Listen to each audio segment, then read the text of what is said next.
Gaza में चल रहे युद्ध के बीच एक और सुपर पावर ने फिलिस्तीनी राज्य को मान्यता दे दी है। संयुक्त राष्ट्र सुरक्षा परिषद का स्थायी सदस्य फ्रांस ने सोमवार को संयुक्त राष्ट्र महासभा में इसकी घोषणा की है। ये घोषणा मध्य पूर्व में संघर्ष के टू स्टेट समाधान के लिए समर्थन जुटाने के उद्देश्य से आयोजित एक उच्च स्तरीय बैठक की शुरुआत में की गई।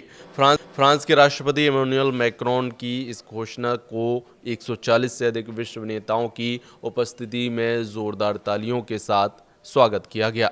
फिलिस्तीनी प्रतिनिधिमंडल और संयुक्त राष्ट्र में उनके राजदूत रियाद मंसूर खड़े होकर तालियां बजाते दिखे।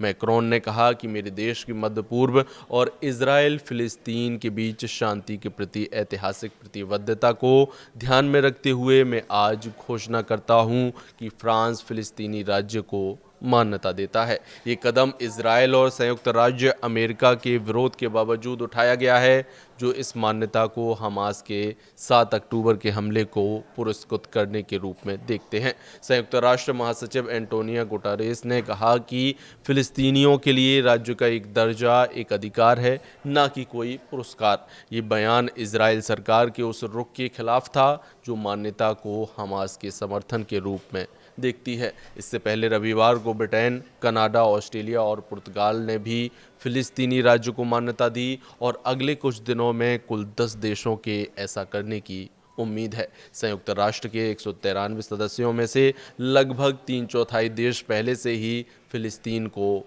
मान्यता दे चुके हैं, लेकिन प्रमुख पश्चिमी देश अब तक इससे बचते रहे थे। फिलिस्तीनियों ने इस कदम का स्वागत किया है। इसे स्वतंत्रता की दिशा में एक आशा की किरण मानते हुए गाजा शहर से दक्षिण की ओर पलायन कर रहे हजारों लोगों में शामिल फावजी नूर अल दीन ने कहा कि ये फिलिस्तीनी लोगों के लिए एक शुरुआत का या आशा की किरण है। हम ऐसे लोग हैं जो अपने राज्य के हकदार हैं। अंतर्राष्ट्रीय समुदाय व्यापक रूप से वेस्ट बैंक, गाजा और पूर्वी यरूशलेम में इजराइल के साथ एक फिलिस्तीनी राज्य के निर्माण का समर्थन करता है, जो 1967 के मध्य पूर्व युद्ध में इजराइल द्वारा कब्जा किए गए क्षेत्र हैं। हालांकि इजराइल की बेंजामिन नेतन्याहू सरकार ने फिलिस्तीनी राज्य के विचार को खारिज कर दिया है और गाजा में सैन्य कार्रवाई तेज कर दी है। नेतन्याहू ने संकेत दिया है कि वह वेस्ट बैंक के कुछ हिस्सों पर कब्जा करने जैसे एक तरफा कदम उठा सकते हैं, जो फिलिस्तीनी राज्य की संभावनाओं को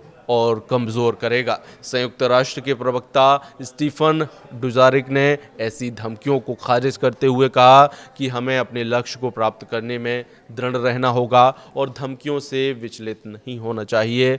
फिलिस्तीनी प्राधिकरण वेस्ट बैंक के कुछ हिस्सों को प्रशासित करता है, वह इजराइल के साथ सहयोग करता है और 2 राज्य समाधान के लिए प्रतिबद्ध हैं। फ्रांस और सऊदी अरब ने एक चरणबद्ध योजना को आगे बढ़ाया है, जिसमें सुधारित फिलिस्तीनी प्राधिकरण अंतर्राष्ट्रीय सहायता के साथ वेस्ट बैंक और गाजा को शासित करेगा। इस योजना को 12 सितंबर को महासभा में 142-10 के मत से भारी समर्थन मिला। इस बीच हमास, जो 2006 में फिलिस्तीनी चुनाव जीता था, उसने औपचारिक रूप से पूरे ऐतिहासिक फिलिस्तीन में एक राज्य की वकालत करता है, जिसमें इजराइल भी शामिल है।